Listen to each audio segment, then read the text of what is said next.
Server জটিলতায় রেলের অনলাইনে টিকিট বিক্রি বন্ধ আছে। ইঞ্জিন সমস্যার কারণে কমলাপুর স্টেশন ছাড়তে পারেনি বুড়িমারি এক্সপ্রেস। এ বিষয়ে নিয়ে আরও বিস্তারিত খবরাখবর জানাতে কমলাপুর থেকে আমাদের সাথে সরাসরি যুক্ত হচ্ছেন সহকর্মী মাহবুবুর রহমান। মাহবুব, অনলাইনে টিকিট বিক্রি বন্ধ রয়েছে, একটি ট্রেনও ছেড়ে যেতে পারেনি কমলাপুর রেল স্টেশন। তো সব মিলিয়ে যাত্রীদের ভোগান্তি কি দেখছেন?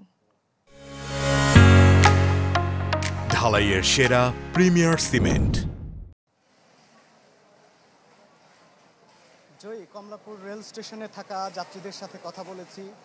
তারা যেটি বলেছে, বুড়িমারি এক্সপ্রেস ট্রেনের যাত্রীরা যে সকাল থেকে 8টার পরে ট্রেনটি ছাড়ার কথা থাকলেও তাদের ট্রেনটির সময় কিন্তু 4বার পরিবর্তন করা হয়েছে এবং সর্বশেষ এখানকার যে তথ্য কেন্দ্র সেখানে গিয়ে যেটি জানতে পেরেছি যে 5 নাম্বার প্ল্যাটফর্ম থেকে ট্রেনটি ছাড়বে।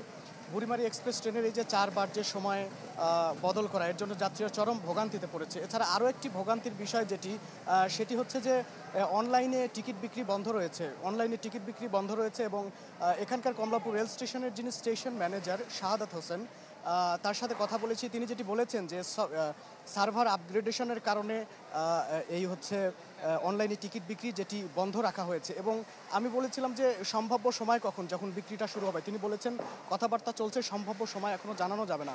তো সিলেটগামী জয়ন্তিকা এক্সপ্রেসের একজন যাত্রীর সাথে কথা বলবো।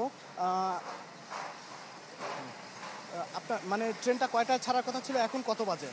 টাইম ছিল হচ্ছে 11টা 15, এখন দেখতেছি সম্ভাব্য টাইম দিছে আপনার হচ্ছে 11টা 45, কিন্তু এখনো দিছে না, প্ল্যাটফর্মই দিছে না।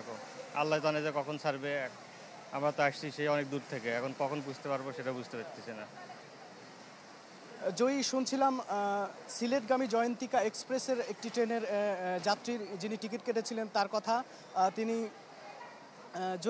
এখানকার আজকের যে কমলাপুর রেল স্টেশন, এখানে যেমন নারীর টানে যারা বাড়ি ফিরেছিলেন তারা যেমন এই কমলাপুর রেল স্টেশনে কর্মব্যস্ত জীবনের জন্য আসছেন, আবার যারা ঈদের ছুটি পাননি তারাও কিন্তু এই কমলাপুর রেল স্টেশন ছেড়ে ঈদের পরেও কিন্তু তার প্রিয়জনের সান্নিধ্য পেতে বাড়ি ফিরছে। এই যে ট্রেনে ভোগান্তি এবং কষ্টের মাঝেও তারা যে বাড়ি ফিরতে পারছে, তারাও সন্তোষ প্রকাশ করেছেন। এবং যারা কর্মব্যস্ত জীবনের জন্য ধন্যবাদ আপনাকে।